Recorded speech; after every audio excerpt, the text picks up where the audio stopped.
नमस्कार विद्यार्थी मित्रांनो. चला तर आज आपण भूमितीतलं 5वं प्रकरण आहे कोऑर्डिनेट जॉमेट्री, त्यातला प्रॅक्टिस सेट 5.2. आत्तापर्यंत आपण त्याच्यामधली 3 एक्झाम्पल सोडवले. आता आपण 4थं एक्झाम्पल सोडू. पाहता इथे लिहिले 4थं एक्झाम्पल. येते लक्षामध्ये पहा, व्यवस्थित पाहून घ्या. काय 4थं एक्झाम्पल? तर याच्यामध्ये असं दिलेलं आहे की point P is the centre of a circle. P is the point which is centre of a circle and AB is diameter. AB is a diameter. हा AB काय आहे? डायमीटर आहे. Then find the coordinate of point P B. तर बीचे coordinate आपल्याला शोधायचे. If coordinate of point A and P are 2, -3 and -2, 0 respectively. आता काय इथे हे लक्षात घ्या.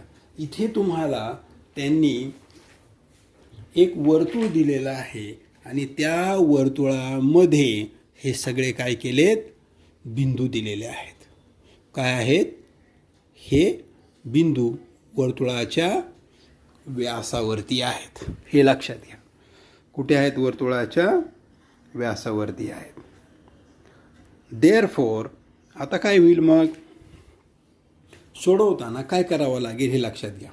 या ठिकाणी आपण आकृती काढली. हा सेंटर P काढला. नंतर A पॉईंट, त्याला आपण x1 y1 म्हणू. B पॉईंट, त्याच्या निर्देशकाला x2 y2 म्हणू. आणि P पॉईंटचे जे -2 आणि 0 दिलेले आहेत त्याला xy असं म्हणू. आता इथून PA and PB are radius of the circle. काय म्हणावं लागेल सोल्युशनमध्ये आपल्याला? Solution AP equal to BP equal to radius of a same circle. Therefore they are congruent. एकरूप असतात. याचा अर्थ P is the mid point. Therefore point P is mid point. मग आपण सरळ इथे काय करू शकतो? Point P divides segment AB in the ratio 1:1. कारण हे एक असेल तर हे एक असेल, हे 2 असेल तर हे 2 असेल, असं मानलं तरी चालेल. किंवा मध्यबिंदूचे फॉर्म्युला जर वापरला तर सोपं जाईल. सेक्शन फॉर्म्युलासुद्धा वापरता येईल. मग यम इथं 1 घ्यावा लागेल, N 1 घ्यावा लागेल. परंतु याला आपल्याला मिड पॉईंट थेरमनी सोडवायचं. म्हणजे याचा आपल्याला जास्त विचार करायची गरज नाही.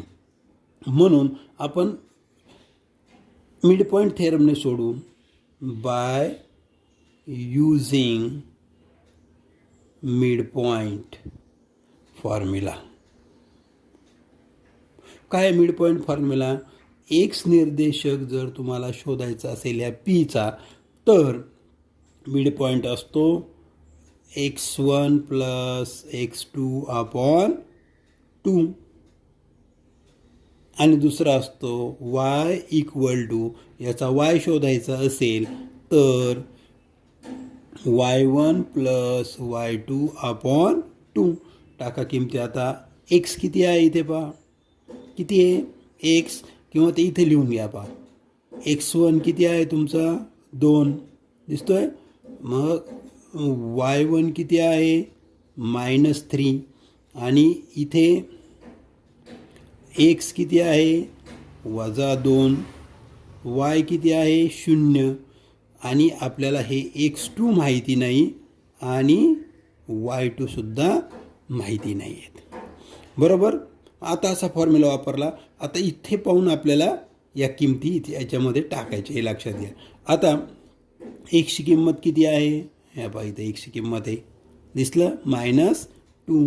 मग इथं टाका -2 इक्वल टू x1 किती आहे 2 प्लस x2 किती आहे माहीत नाही अपॉन 2. आता हा 2 इकडे भागिले इकडे जाऊन काय होईल गुणिले -2 into 2 equal to 2 plus x2. Therefore हे काय झाले -4 इक्वल टू 2 प्लस x2. आता हे 2 प्लस आहेत इकडे जाऊन काय होतील minus equal to x2. Therefore x2 equal to -6. काय निघालं x2 -6. आता आपल्याला y2 शोधायचा इथून. मग yची किंमत किती आहे पहा yची किंमत 0 आहे. इथे 0 टाका. 0 बरोबर y1 किती आहे y1 -3 आहे. -3 अधिक y2 शोधायची अपॉन 2. आता याने इकडे गुणलं तरी उत्तर 0 येणार आहे. म्हणजे 0 गुणिले 2 बरोबर -3 अधिक y2. म्हणजे इथं किती आले 0 इक्वल टू -3 प्लस y2. आता हे 3 तिकडे गेले तर काय होतील plus equal to y2. Therefore y2 equal to 3. आता काय शोधायला लावलं आहे पहा त्यांनी. Point P is the center of the circle and AB is diameter. Find the coordinate of point B. ह्या B चे x2 y2 शोधायचे होते. Therefore answer लिहायचं coordinates of point B equal to काय इथे x2 -6 and 3. Like this we can solve this example by midpoint theorem.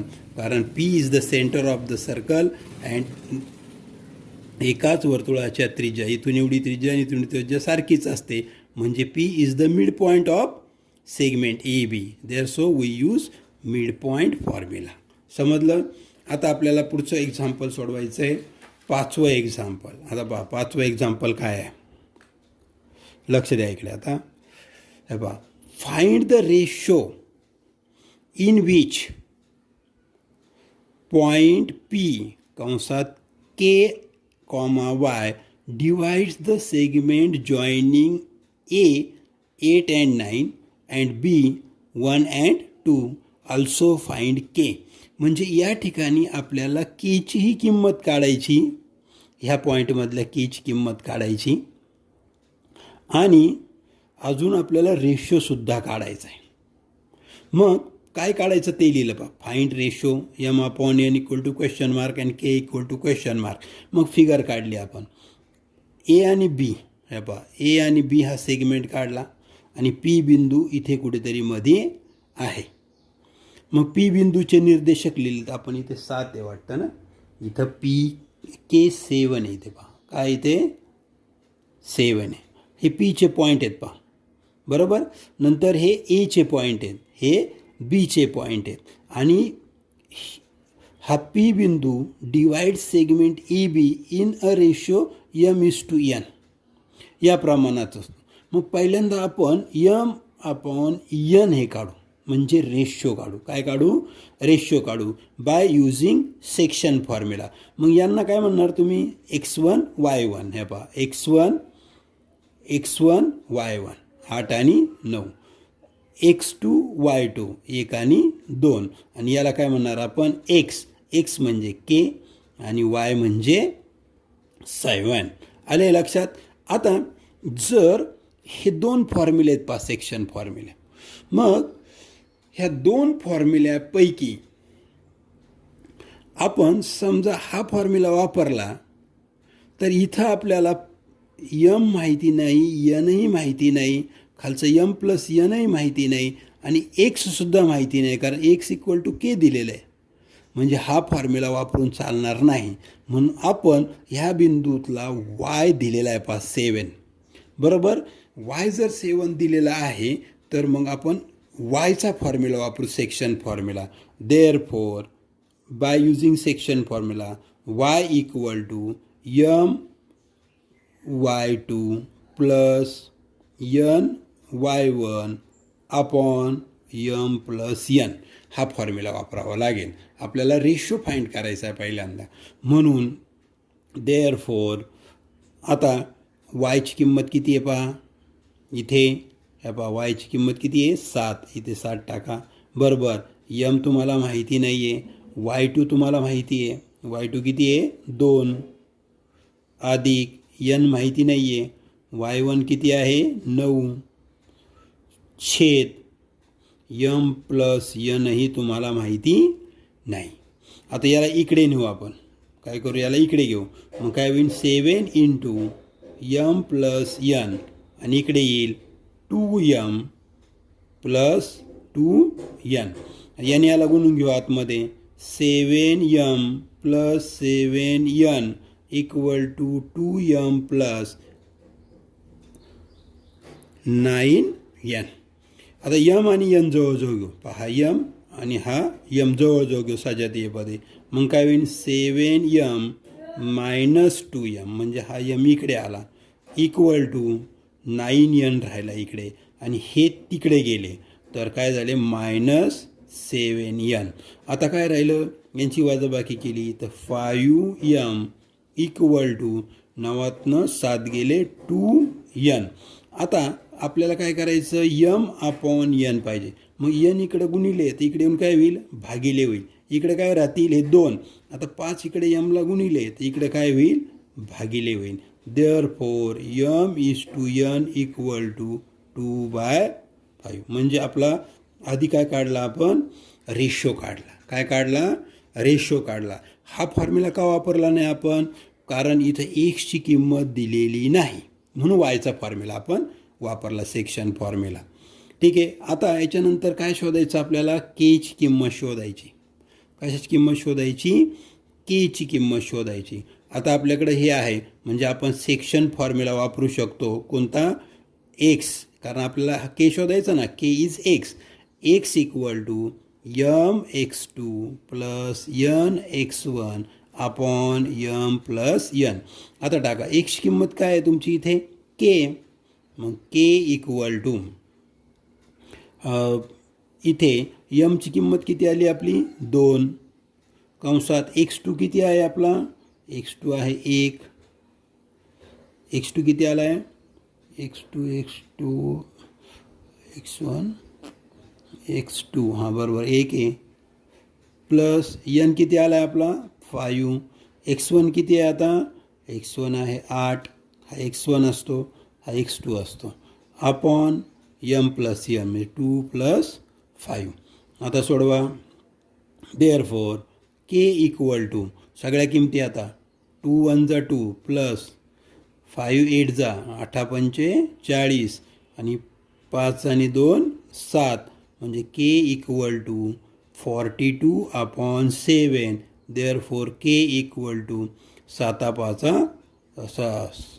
26 7 42.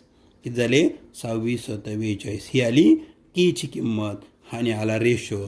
Therefore the ratio असं लिहायचं the ratio is 2:5 and K equal to 6. झालं. या पद्धतीने हे उदाहरण सोडवायचं. आले लक्षामध्ये. म्हणजे इथे तुम्हाला त्यांनी इथे के म्हणजे एक्सची किंमत दिलेली नाही म्हणून आपण एक्सचा फॉर्म्युलाच कट केला आणि वायचा फॉर्म्युला वापरून आपण रेशो काढला आणि नंतर इथे आपण डायरेक्ट एक्सचा फॉर्म्युला वापरून केची किंमत काढली.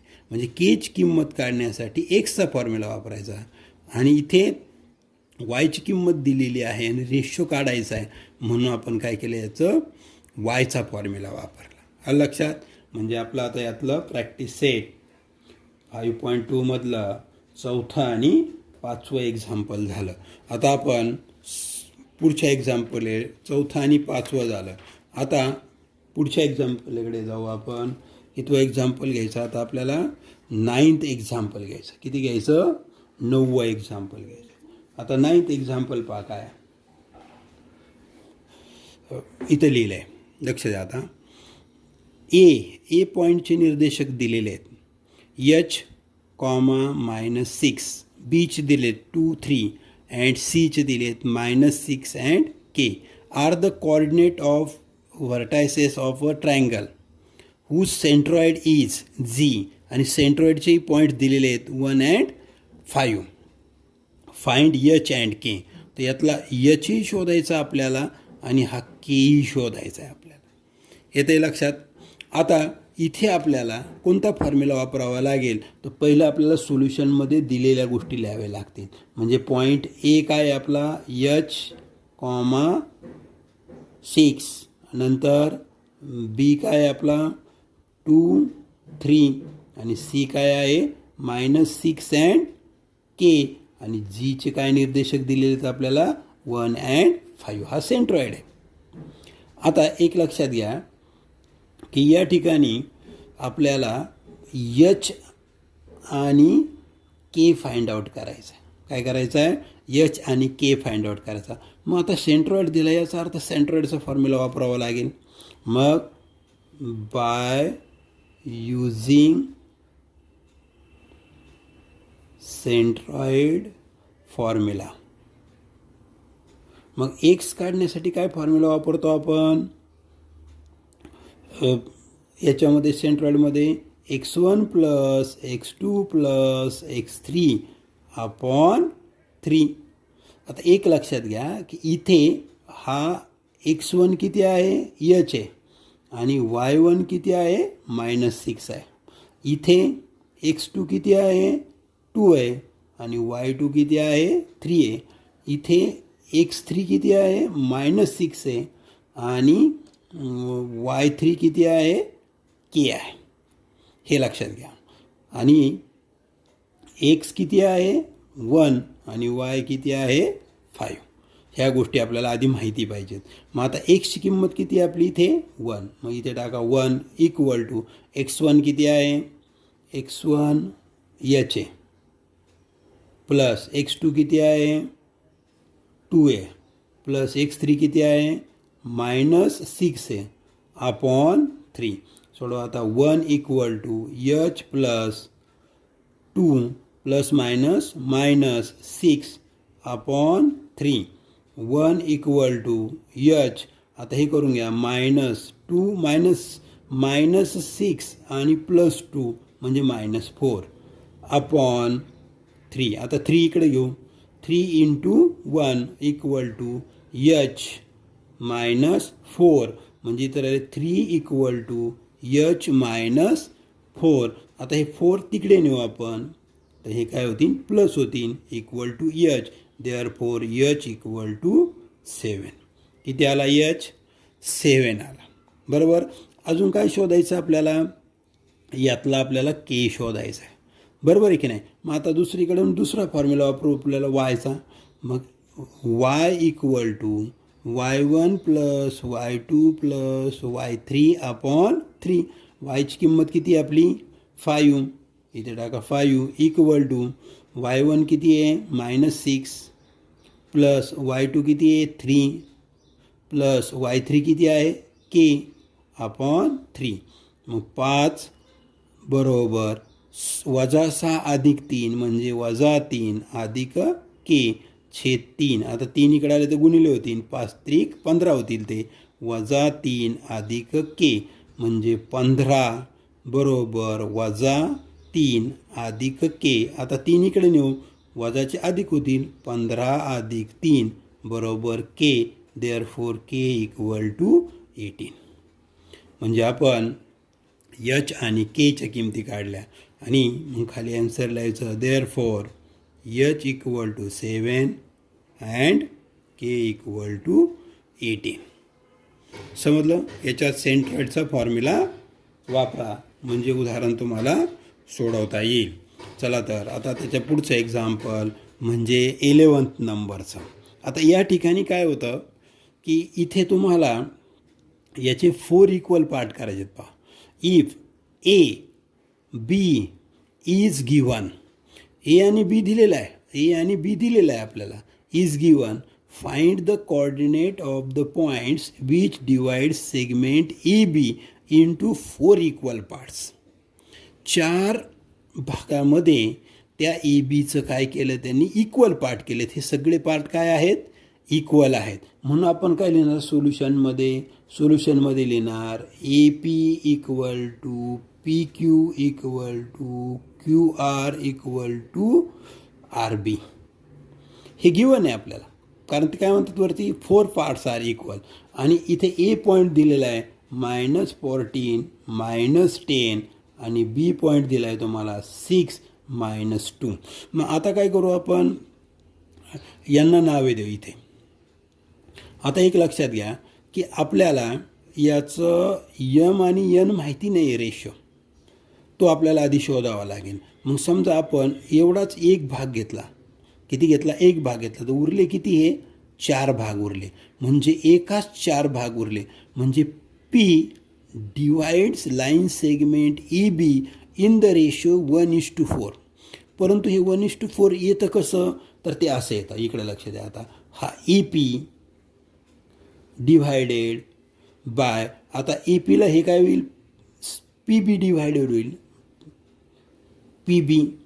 आता ए पी अपॉन, आता पी बी कसं येतं, पी बी कसं येतं, P Q plus Q R plus R B. कसं येतं हे, P Q plus Q R plus P Q Q R आणि आर बी, हे असं येतं. बरोबर. A P divided by P B. म्हणजे आता ए पी एक भाग आहे, 1 2 हे पुढचे किती राहतील, 3 भाग राहतील. सॉरी, 1 2 3 भाग राहतील. आता म्हणून ए पी डिव्हायडेड बाय, आता पी क्यू क्यू आर आणि आर बी कशाचे एकरूप, R B Q R P Q सगळे कोणाचे एकरूप आहेत, ए पीच्या. म्हणजे या पी क्यूच्या जागी ए पी टाकता येईल, क्यू आरच्या जागी ए पी टाकता येईल आणि आर बीच्या जागीसुद्धा ए पी टाकता येईल. मग टाका आता इथं A P plus A P plus A P झाले. मग equal to A P upon हे किती झाले, total A P 3 A P झाले. म्हणजे हे गेले म्हणजे काय राहिलं 1. इथे किती आहे, काय नाही, म्हणजे 1:3. म्हणजे हा काय झाला, A P is to P B equal to 1:3. हा रेशो आपण आधी काढून घ्यायचा, घेतला काढून. म्हणजे आता काय म्हणता येईल आपल्याला इथे, पी डिव्हाइड्स ए बी, काय म्हणता येईल, point P divides A B in the ratio of 1:3 means M equal to 1 आणि एन इक्वल टू 3. आता आपल्याला पीचे निर्देशक शोधता येतील. बरोबर. मग याला काय म्हणू आपण, यांना नावं देऊ. याला समजा आपण x1 y1 दिलं, याला x2 y2 x3 y3 असे दिले, किंवा यांना नावं न देता यांनाच दिले फक्त. याला काय दिलं, x1 y1, याला दिलं x2 y2, याला दिलं x3 y3. आलं लक्षात. आता आपल्याला फक्त एवढ्या आकृतीकडे लक्ष द्यायचं. इकडून पाहता ही अशी आकृती आहे, हे ए, इथे पी आणि इथे बी. हा एक भाग आहे, हे 3 भाग आहे. बरोबर. म्हणजे हा काय आपला x1 y1 आहे आणि हे किती आहेत, -14 आणि -10 आणि हे किती आहेत, 6 आणि -2. आता आपल्याला पी बिंदूचे निर्देशक शोधायचे. म्हणजे आपल्याला पहिला कोणता बिंदू शोधायचा, पी बिंदू शोधायचा बाय युजिंग सेक्शन फॉर्म्युला. मग बाय सेक्शन फॉर्म्युला, मग काय होईल section formula, x equal to M x2 plus N x1 upon M plus n. म्हणजेच एक याला x1 म्हणू आपण, कारण इथं आपण x1. बरं, असं करू. मग यांना नावच दिलेली नाहीत आपण, बरोबर आहे की नाही. म्हणजे याला आणि याला आपण नावच दिलेलं नाही आहे.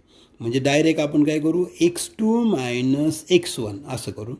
x1 एक म्हणजे यम किती आपला 1 आणि नंतर x2 कोणता आपला हा आहे बरोबर 6 आहे मग इंटू 6 प्लस यन किती आहे आपला 3 आहे आणि मग हा किती आहे इकडे -14 बरोबर छेद यन 1+3 म्हणजेच x1 आपल्याला आधी काढायचा म्हणजे 6 एक 6 वजा 14 त्रिक 42 छेद 4 बरोबर म्हणजेच x1 इक्वल टू आपल्याला हा x1 हे लक्षात घ्या इथे हा x1 आहे मग आपण काय करतो x2 मायनस x1 बरोबर x2 मायनस x1 आणि मग छेद काढतो x शोधताना म्हणजे 6 वजा 14 बरोबर 6 इथे आपल्याला हा एक घ्यावा लागेल ना बरोबर याच्या म्हणजे हा यम आहे आणि हा यन आहे तर मग इथे 1 गुणिले 6 बरोबर आणि इकडे अधिक 3 गुणिले -14 म्हणजे 14 त्रिक 42 आता